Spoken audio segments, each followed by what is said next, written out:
Hello friends, welcome back to Hanna's recipes. ഇന്ന് ഞാൻ ചെയ്യാൻ പോകുന്നത് നല്ല ടേസ്റ്റി ആയിട്ടുള്ളൊരു തട്ടുകട വിഭവമാണ്. തട്ടുകടകളിൽ നിന്നൊക്കെ നമ്മൾ സാധാരണ മേടിച്ച് കഴിക്കാറുള്ള കൊത്തു പൊറോട്ടയാണ് ഇന്ന് ഞാൻ ഉണ്ടാക്കാൻ പോകുന്നത്. ഇത് നമുക്ക് നല്ല ഈസി ആയിട്ട് വീട്ടിലുണ്ടാക്കാൻ പറ്റും. പൊറോട്ടയൊക്കെ ബാക്കി വരുമ്പോൾ നമുക്ക് നല്ല ടേസ്റ്റി ആയിട്ടുള്ള കൊത്തു പൊറോട്ട അതിൽ നിന്ന് ഉണ്ടാക്കാൻ പറ്റും. ഇതുണ്ടാക്കുന്നത് എങ്ങനെയെന്ന് നോക്കാം. ഞാനിവിടെ ഒരു പാത്രം ഒന്ന് ചൂടാൻ വേണ്ടി വെച്ചിട്ടുണ്ട്. അതിലോട്ട് എണ്ണ ഒഴിച്ചു കൊടുക്കാം. ആദ്യം നമുക്ക് കുറച്ചൊരു മസാല ഒന്ന് വഴറ്റിയെടുക്കണം. അതിന് വേണ്ടിയാണ്. ഇപ്പോൾ എണ്ണ നന്നായിട്ട് ചൂടായിട്ട് വന്നിട്ടുണ്ട്. ഇനി ഇതിലോട്ട് സവാള ഇട്ട് കൊടുക്കുക. ഞാനിവിടെ ഒരു സവാള ചെറുതായിട്ടൊന്ന് അരിഞ്ഞെടുത്തിട്ടുണ്ട്. അതിട്ടിട്ടൊന്ന് വഴറ്റിയെടുക്കണം. ഇനി ഇതിലോട്ട് ഒരു 2-3 പച്ചമുളക് ചെറുതായിട്ട് അരിഞ്ഞത്, കുറച്ച് കറിവേപ്പിലയും കൂടി ചേർത്ത് കൊടുക്കാം. പിന്നെ ഇതിൽ ചേർക്കാനുള്ള ഇഞ്ചിയും വെളുത്തുള്ളിയും ഞാനിവിടെ ചതച്ച് വെച്ചിട്ടുണ്ട്. ഇനി ഇതിലോട്ട് ആവശ്യത്തിന് ഉപ്പ് ചേർത്ത് കൊടുക്കാം.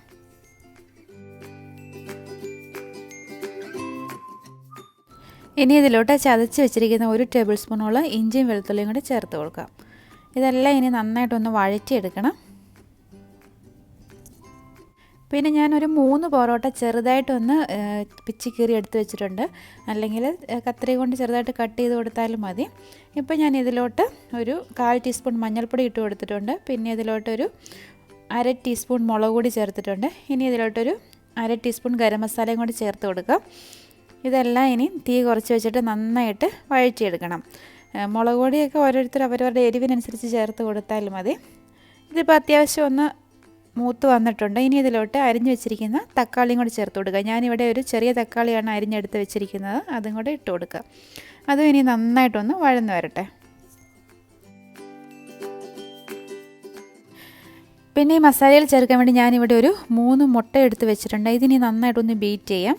ആ തക്കാളിയൊക്കെ നന്നായിട്ടൊന്ന് വെന്തുടഞ്ഞ് വന്നതിന് ശേഷം അതിലോട്ട് ഈ മുട്ടയും കൂടി ഒന്ന് ചേർത്ത് നന്നായിട്ട് മിക്സ് ചെയ്തെടുക്കണം.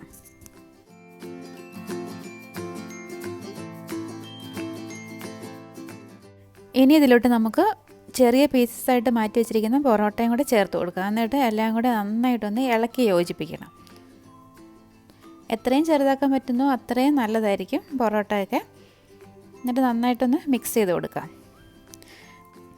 അടുത്തായിട്ട് നമ്മൾ ഇതിലോട്ട് ചേർത്ത് കൊടുക്കാൻ പോകുന്നത് ഒരു സ്പെഷ്യലായിട്ടുള്ള ഒരു ഇൻഗ്രീഡിയൻ്റ് ആണ്. അത് വേറൊന്നുമല്ല, ഞാൻ കുറച്ച് ഇറച്ചിക്കറിയുടെ ഗ്രേവിയാണ് ഇതിലോട്ട് ചേർത്ത് കൊടുക്കാൻ പോകുന്നത്. അതിപ്പോൾ ഏത് ആണെങ്കിലും കുഴപ്പമില്ല, ചിക്കനോ ബീഫോ എന്ത് വേണമെങ്കിലും ചേർത്ത് കൊടുക്കാം. ഞാനിപ്പോൾ ഇവിടെ കുറച്ച് ബീഫിൻ്റെ ഗ്രേവിയാണ് ചേർത്ത് കൊടുക്കുന്നത്.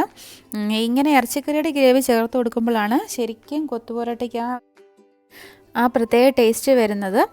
ഇനി ഇതിലോട്ട് ബാക്കി ഇരിപ്പുള്ള ബീഫ് കറിയുടെ ഗ്രേവിയും കൂടെ ചേർത്ത് കൊടുക്കാം.